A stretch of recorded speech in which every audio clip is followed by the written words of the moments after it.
Next on the list is Representative Schwartz. Yes. Thank you, Chair. I have a question for the Commissioner. What is the importance of having a female-only space for inmates? Commissioner Snell. Mr. Chair, Representative Schwartz, we talked about the importance of providing gender-responsive care and services. And I think it speaks to the issue of gender more broadly, whether, regardless of the fact that somebody is trans or not, we want to provide responsive services in accordance with that, their gender identity. Okay, so then can you please... Representative Schwartz. Oh, sorry, Chair. I apologize. Thank you.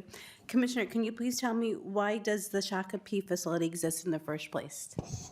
Commissioner Snell. Representative Schwartz, could you repeat your question? Yes, thank you, Chair. Why does the Shakopee facility exist in the first place? Commissioner Snell.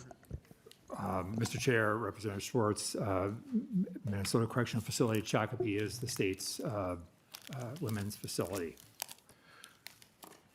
correctional facility, and serves people who are committed, women who are committed to the Commissioner of Corrections. Representative Schwartz. Thank you. Representative Berg. Thank you, Mr. Chair. This question is for the author of the bill. Can you tell me how the DOC verifies biological sex, and what is any cost that might be related to those types of examinations? If you could explain that for us. Thank you. Chair Franson. Thank you, Mr. Chair, Representative Berg. You know, that is a question for Commissioner Schnell, but as I'm looking at, the Alpha News article, and there was one on Fox regarding the Department of Corrections, and I'm sure you have the Alpha News article in your testimony, but just by looking at these individuals, let's see, Nathan Charles Johnson certainly does not look like a Susie Q. Bradley Richard Servio certainly does not look like a Mary Jane. Mr. Chair, also Sean Windinglad certainly does not look like a Jenny Jones. Representative and I Franson. can go on and on. So As you said, Commissioner Snell would answer the question. I assume there's a medical evaluation done of the prisoners when they come in? Mr. Chair, this is complicated because we, I think the question here is one of the ways in which we determine somebody's biology. But certainly there are trans women who have surgery, and that would be a very difficult determination.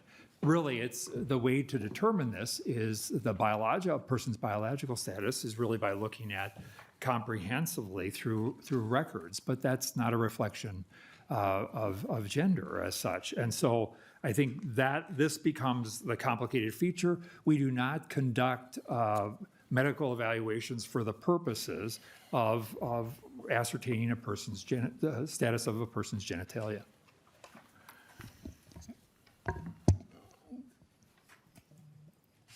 Representative Berg. Thank you, Mr. Chair. And again, to the author, does any of the research that you did for this bill, which I'm fascinated that you're the author, I wasn't aware you had a deep and abiding love for inmates. In any of the research that you did for this bill, did you use anything other than right-wing propaganda for your research? Mr. Chair. Go ahead, Representative. Chair First off, I Franson. don't think condescending snark is warranted. Secondly, I don't really find that is a real question. Mr. Chair. Thank you. Mr. Chair. Mr. Representative Berg is up. Thank you, Mr. Chair. So the answer to the question is no, you did not do any research outside of right-wing propaganda. Representative Coran. That was a question, Mr. Chair, to the bill author. Chair Franson, would you like to answer the provocative question? Sometimes questions do not need to be answered, Mr. Chair. Representative Coran. Thank you, Chair. First, if we're going to entertain snarky comments by a bill author, I think it's certainly warranted to ask about where sources are coming from that are delivered to this committee. That is certainly a point well made. And I hope that you wouldn't, interrupt me if I were to ask the author of this bill, do I look more like a Mary Jane or a Susie Q to you? That's a question Well, for the bill author. I couldn't hear the comment. If you'd like to repeat it, please. And look at me when you do it so I'm struggling to hear. Yeah, considering the bill author's comments of whether or not people in general may subscribe to what she believes a woman or man may look like, saying that certain people may look like a Mary Jane or like a Susie Q, then interrupting Representative Berg when she asked a very astute question about where the materials are coming from, then I expect my question from the bill author to be answered without interruption. Do I look more like a Mary Jane or a Susie Q or other to you? Let me just, if you'd indulge me just for a second, Chair Franson and Representative Coran, if you noticed, I did cut her off when she was doing that. Representative, or Chair Franson. Yeah, I'm curious if the author of the bill would answer my question. And once again, now you just cut me off. Chair Franson. Thank you, Mr. Chair. I believe your name is Representative Breon Curran. That's not the question. Representative Curran. Okay. So we're not going to answer questions that were asked. I guess we'll just move on from that. There's a lot to tackle here. I do have another question for the bill author. Do you think trans women should be protected? Chair Franson. Thank you, Mr. Chair. Members, House File 435 is about protecting biological women. So that's a no. It is about keeping their spaces women only. This is not rocket science. It should not be controversial. This is common sense. Representative Curran. Thank you. I think it would be not rocket science to follow our Constitution and the human rights laws that we have here in Minnesota as well. And as you stated earlier, you think it's okay to break constitutional law because you think the other side did it, so you just come in and do it yourself too. That's the solution. I don't think that's what we're in the business of doing here. So I ask again, do you think trans women in Minnesota and nationally should be protected? Chair Franson. Mr. Chair, again, House File 435, I'd like to bring it back to the topic at hand, and that is about protecting biological women and keeping those spaces women only. Representative Curran, do you have a question about Bill 435? Yep. So these are all questions about the bill. We are specifically targeting trans women in this bill. I'm curious, why aren't you addressing trans men? Chair Franson. Thank you, Mr. Chair. Members, again, I have been working many years on women issues, women rights issues. You might hearken back to 2017, 2018, when I led the charge against female genital mutilation, which passed in a bipartisan manner off the House floor, only to not go anywhere in the Senate. And then when we went into the minority, I brought that same bill up as an amendment, only for it to fail on party line vote. Republicans voting for it, for my amendment to protect women against female genital mutilation, with Democrats voting against my amendment, therefore supporting female genital mutilation. Members, I have a track record of standing up for human rights issues. This is another issue that I see as a human rights issue for women.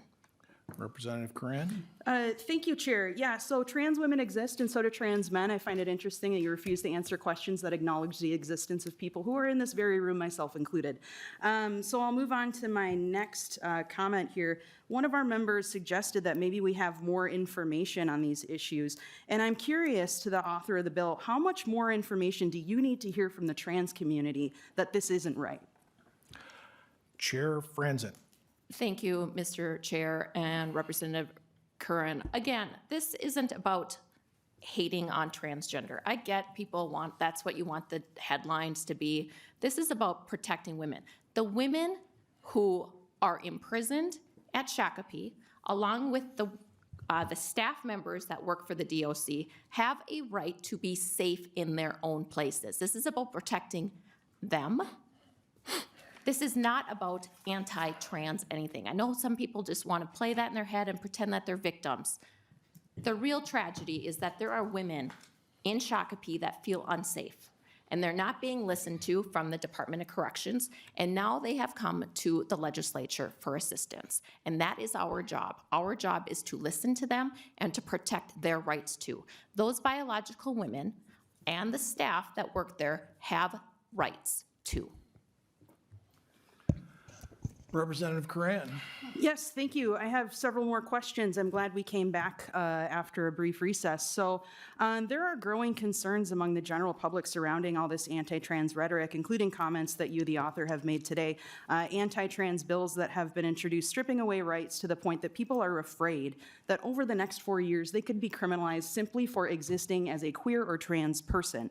So I think it's really relevant to this conversation then that people would be extra concerned that over the next 4 years, should they be criminalized just for who they are, that they will end up then in the wrong facility and be further abused as a community who is already abused at an exorbitant rate. And we already know that trans people are 5 to 6 times more likely than the general incarcerated population to be sexually assaulted by staff, 9 to 10 times more likely to be sexually assaulted by other inmates. So, you know, this isn't just about who's residing in a current facility and who's working in a current facility. This is a broad strategy. This bill is one in a broad strategy here in Minnesota and nationwide to assert that trans people don't exist and that people should be put into 2 different buckets. That is inherently dangerous. That has nothing to do with the actual safety of the people involved and everything to do with ideology that has no place here. The fact that we're even having this hearing and other hearings on these bills, I do have a question. Do you have 68 votes to pass this bill? Chair Franson. Thank you, Mr. Chair and members. You know what? This is a common sense bill, and I would expect it to pass with bipartisan manner. Chair Coran. I appreciate the upgrade, but I'm no chair today. So, you know, you don't have 68 bills, or 68 votes for this bill. You know that. Our entire caucus is committed to protecting the strong values that Minnesotans elected us to protect here in Minnesota and that we did a great job of protecting over the last 2 years. Over literal dead bodies, will you change my mind on this or any of my colleagues? And I'm done there. Thank you, Representative Coran. And interestingly enough, we also feel like we are standing up for the people of this state. It's not the trans ones. Representative Feist. Thank you, Mr. Chair. I just wanted to thank, I am deeply troubled by this bill. I feel like it targets vulnerable community unnecessarily and is not focused on the things that matter most for the people of Minnesota and the women in Shakopee. And I wanted to thank the people who came here and testified. I was really moved, and I just appreciate people bringing their compassion to oppose this bill. And I want to thank the many, many constituents in my district who reached out to me, who felt very strongly that this bill was unnecessary and harmful. And I also wanted to mention that I had the pleasure to work for several years with a woman who lived in Shakopee, or who was a resident of Shakopee, an inmate. And this was not an issue that she ever mentioned. There were lots of issues she mentioned. She, you know, like the speakers are really loud, and she had hearing loss because of the blaring speakers. You know, I've toured Shakopee, and I know there are issues with like UA tests being, you know, spontaneously being approached to do a UA test and having just gone to the bathroom, and they get in trouble for not being able to do a test. There are just all these, you know, really specific issues that impact the daily lives of the women in Shakopee. And this isn't one that I've ever heard anyone mention, and I've talked to a lot of women who have been in Shakopee. And I just wanted to get clarification from Commissioner Schnell. You said there were 8,300 folks who are currently under Department of Corrections care. How many of those are transgender women in Shakopee? Commissioner Snell. Mr. Chair, Representative Feist, we have 3 transgender women placed at Shakopee. Representative Feist. Yeah, thank you, Commissioner. So it sounds like this is not a huge issue. It's not a huge population. I don't think it's the things that we should be focusing on when we're looking at the conditions in our correctional facilities. Thank you. Representative Pinto. Thank you, Mr. Chair. First, a question to the Commissioner. Looking at the amendment of the definition that was added of a female, and this is kind of following up some earlier questions, it sure looks to me that this bill, if it became law, would require you to assess the genetics of the folks in your care and assess their reproductive system. Can you just comment on that? And I suppose as opposed to having somebody take a look at photos and say whether they think somebody happens to fit some particular stereotype, can you talk about kind of the work that would be involved if this became law and if this definition were to kick in? Commissioner Snell. Mr. Chair, Representative Pinto, yes, it would be like virtually impossible without that full comprehensive either record review or much fuller diagnostic process than we do. And again, we do not, as a matter of course, do medical evaluations or inspections of people strictly for the identification of genitalia and placement. Representative Pinto. Thank you, Mr. Chair. And that question, of course, and some of our questions end up getting into kind of the details of the bill. You know, we're policymakers, that's what we're doing. But what it makes me think about then is the earlier reaction to the earlier question, right? Which kind of, I think, gets to the broader point here, which is that we can kind of look at somebody and make some determination about them, or fail to be resistant to make some judgment about them, and just have it be that we're sort of making these blanket statements about people and putting them in boxes. And what I think it's interesting, actually the definition that was added in the amendment, the number of us voted against, but it actually does kind of point up the technicalities of this and the fact that you can't look at somebody, nor should you be able to look at somebody and say, oh, this is that kind of person and that kind of person. In fact, it's a lot more complicated than that. And in fact, a lot more expensive than that, as it'd be a lot more expensive if, I guess, Gender Justice sued the state once and presumably would like to not have to sue the state again. But if this bill passes, then that'll happen again. And so I hope that the fiscal note that's on its way is taking into account both of those points. And just more broadly, and Chair, this may be first a question for you, and I'll try to help rehabilitate something. We are the Public Safety Committee, and I really do think, Mr. Chair, I suspect that your feeling is that includes everybody in our state. There's some nuances about exactly how we do that, but I guess I would ask you, Mr. Chair, do you view our remit as encompassing having people be safe and protected, no matter who they are in our state, as being a basic sort of thing that we're trying to do as a committee? I missed a word. Do it one more time. And Mr. Chair, just asking whether you view our responsibility as a committee to include safety and protection for everybody in our state. Everyone, yes, that is correct. Thank you, sir. And so, if I may, Chair, in that case, to Representative Franson, I want to give you a chance again. You said this is not about hating on transgender Minnesotans, and you're asked a basic question. I'll rephrase it slightly, but do trans women in Minnesota deserve safety and protection? I'm going to give you a third chance to answer this. Chair Franson. Thank you, Representative Pinto, Mr. Chair. In the Alpha News article where Ms. Alicia Beckman, who testified in favor of the bill, spoke, the article states, "We just fear saying anything. I've been away from the DOC now for a few months, and I still fear speaking out. And I'm speaking out for those women who deserve a chance to be rehabilitated in a way that they're doing that is appropriate."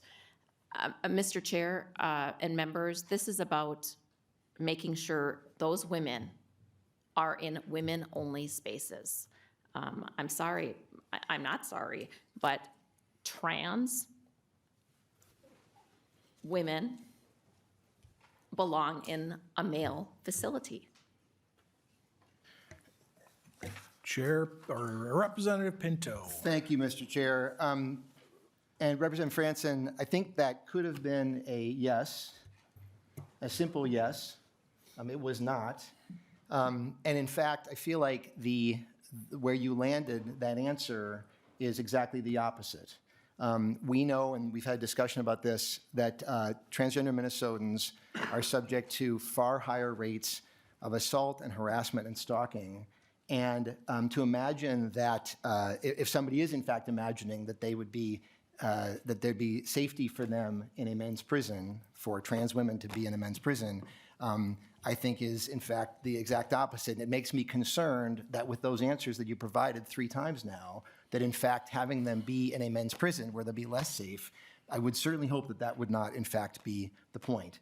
If our committee is going to define public safety as just at a basic level that people are free of assault and harassment and stalking, there is no bigger threat to public safety than having anti-trans rhetoric and anti-trans legislation. Those are the Minnesotans that are the biggest risk of being assaulted and harassed and stalked and threatened.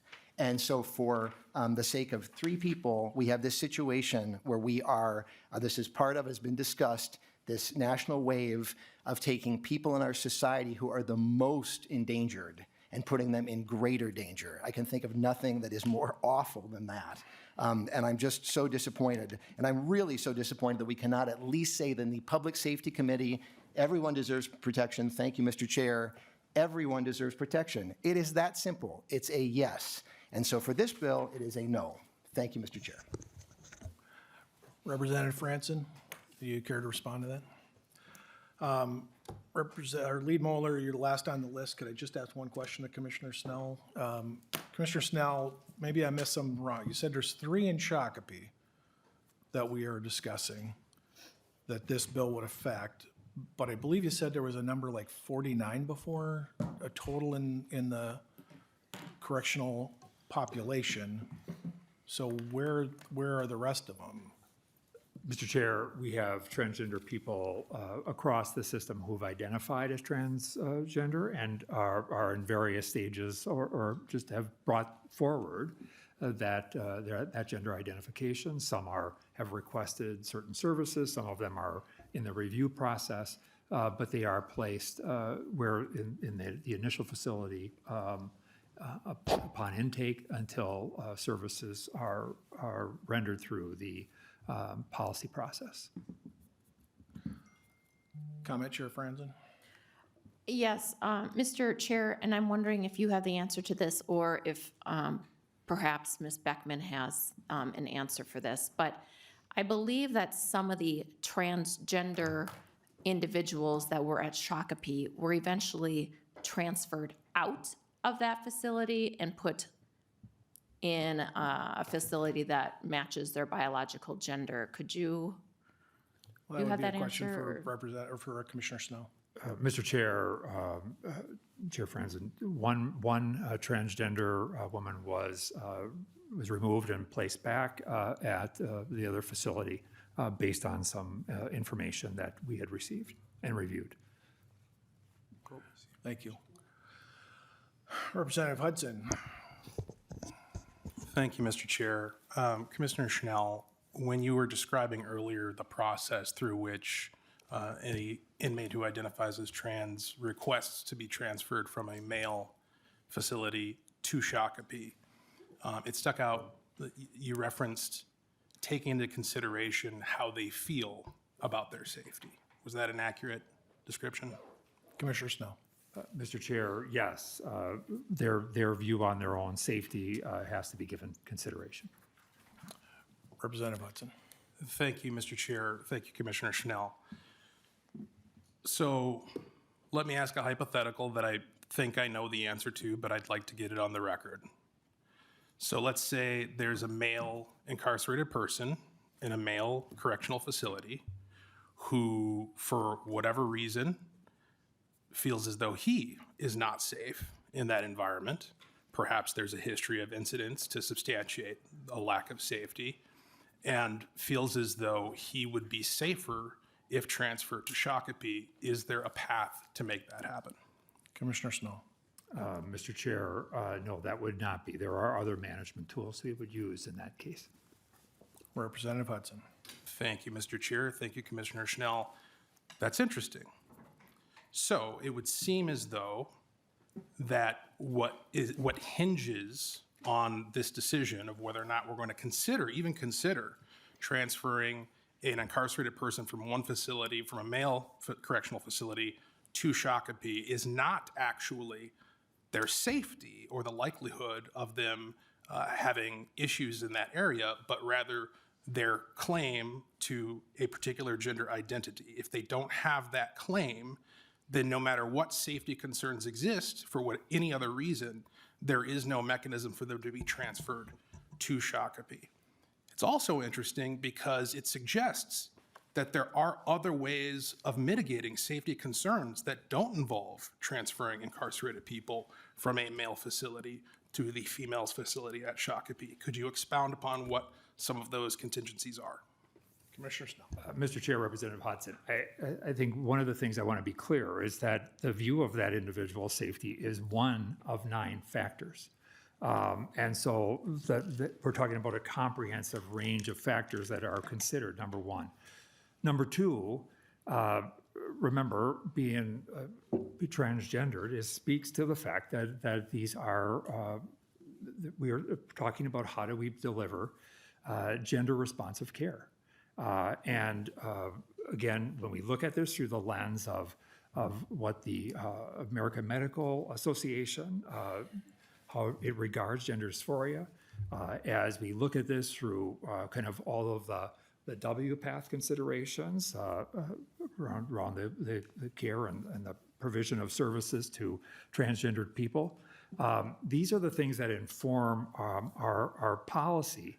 And I think we're talking about something fundamentally different when we're talking about, we have one women's facility in the state of Minnesota.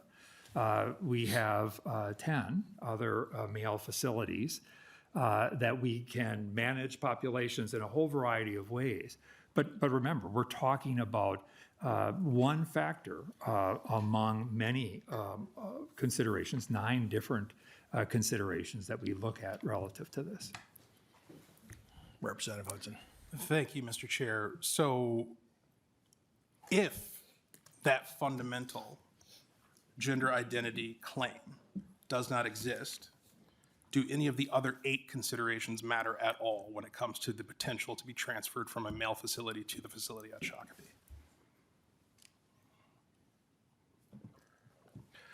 Commissioner Snow. Mr. Chair, I think, again, the views of safety as one factor, but I want to also be clear that you would have to first identify as a trans person, a trans woman, in order to be considered for transfer to Shakopee. Representative Hudson. Thank you for your indulgence, Mr. Chair. I appreciate the back and forth. I think what we have established is that despite the many statements lifting to the surface a concern over safety, in point of fact, what we're talking about here is an affirmation of gender ideology. That's what this is entirely about. And I maybe this will land as a question. I don't know. I'm making it up as I go. But it occurs to me that the feelings of safety from the female incarcerated individuals at Shakopee do not carry the same weight as the feelings of safety from a trans-identifying male inmate in another facility. And when we talk about making sure that everyone's safe, that point's been made here many times tonight. The idea that we're here to protect everyone, which we are, certainly doesn't feel as though we're weighing everyone's feelings equally. It feels as though some people's feelings get weighed very much more heavily than others. Thank you. Commissioner Snell, looks like you want to say something. Mr. Chair, Representative Hudson, I have to challenge that to a degree. Because again, I would ask that you go back to the earlier statements about the fact that if you're not in these settings and you're not managing the range of issues that come up, comments like that really, I think, become almost fuel a fire that just is not a reflection of reality. We deal with and manage all kinds of issues, from the most slight and interpersonal to really significant issues. And so this is about being respecting where people are at and recognizing the fact that people far smarter than me have identified gender dysphoria and all of the issues related to being transgender as something that requires a responsive direction, and that we have to, just like everything else we do in a correctional setting, manage and balance the totality of factors. And that's what this policy attempts to do. And I think that we do it as good as we can, and as much as human beings ever will allow us to do that. But I think we do this reasonably well, and I think we're getting better, we're getting smarter, and perhaps it's taken longer than it should have in some cases. But I don't want to be dismissive of the safety of anyone in our facilities. And we have to manage the safety of people who've experienced the range of victimization at the hands of anyone who are in our facilities, both whether they be men, women, or trans men or women. We're talking about, we have to manage all of those factors. And I don't want to be characterized as being dismissive of anyone or simply following some ideological thing. This is really about providing responsive care to people in an environment that we have to manage. One more, Representative Hudson. Thank you, Mr. Chair. My last question is actually for the testifier, Alicia Beckman, if she's still in the room.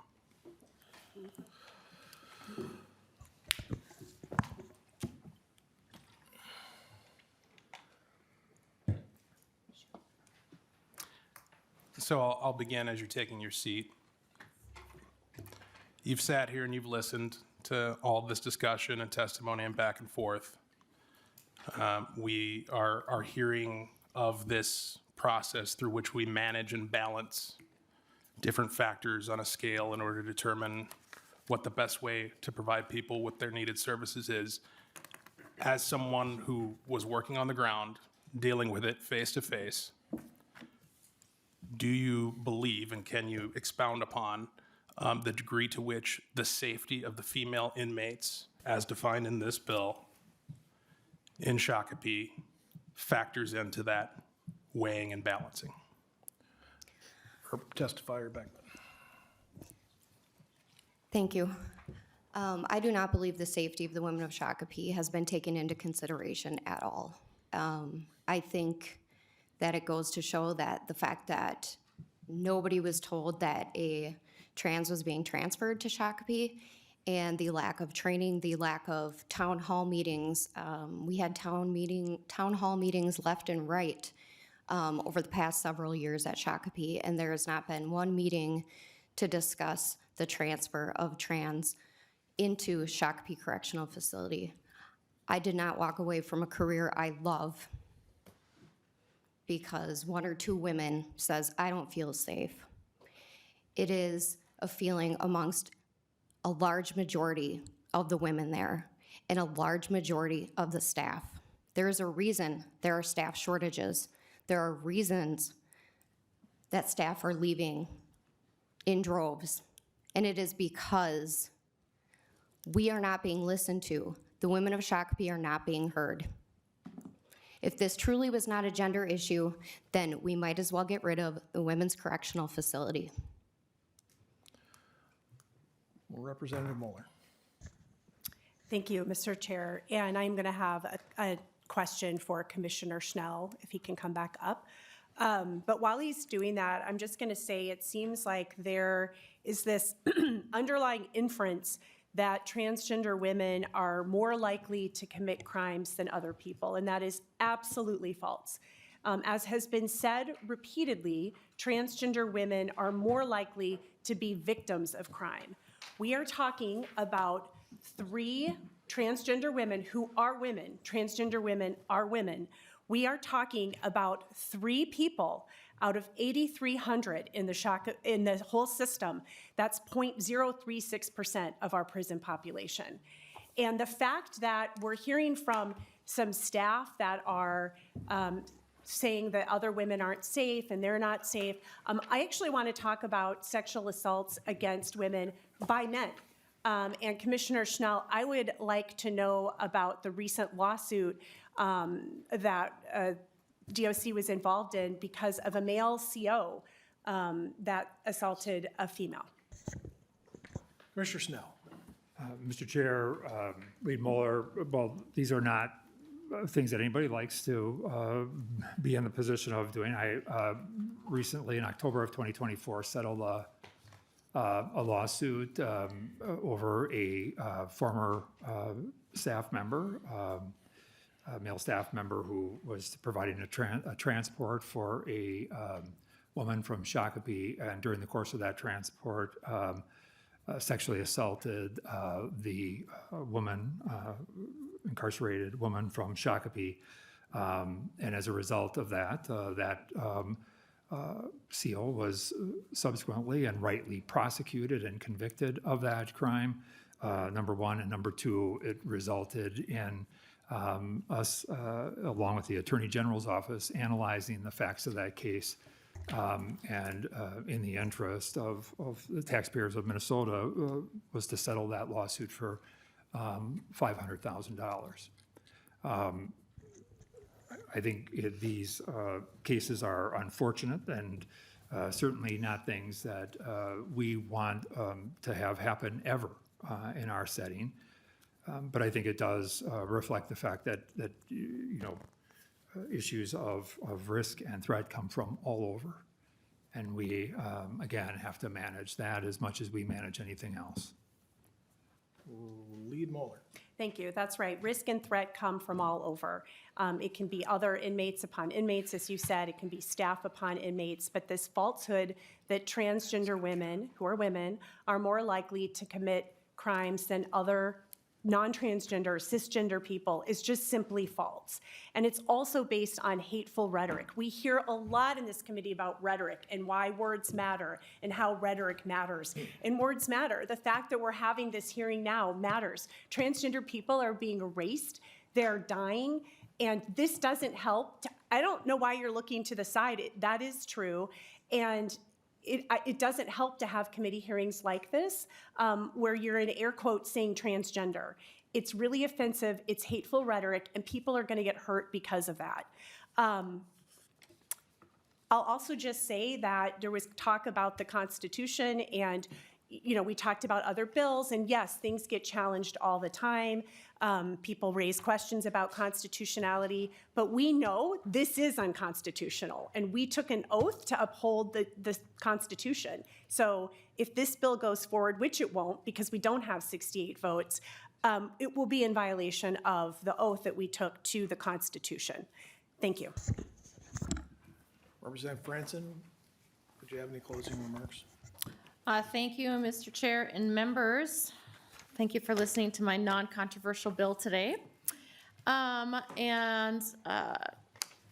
think, you know, I appreciate the testifiers, and I thank Ms. Beckman for coming and telling her story on behalf of the women prisoners and staff as well, and her voice carries weight just as well as the other testifiers as well. Members, this is a good bill. It's a common sense bill. I anticipate it passing today's committee, and I look forward to it passing on the House floor. Thank you. Lead Mueller, Chair Mariani, former Chair Mariani would have called this a vigorous discussion. House File 435 is laid over. Thank you, Chair Franson, to your testifiers. Our next committee meeting will be Wednesday, February 26th at 3 p.m. There was no further business before the committee today. This meeting is adjourned.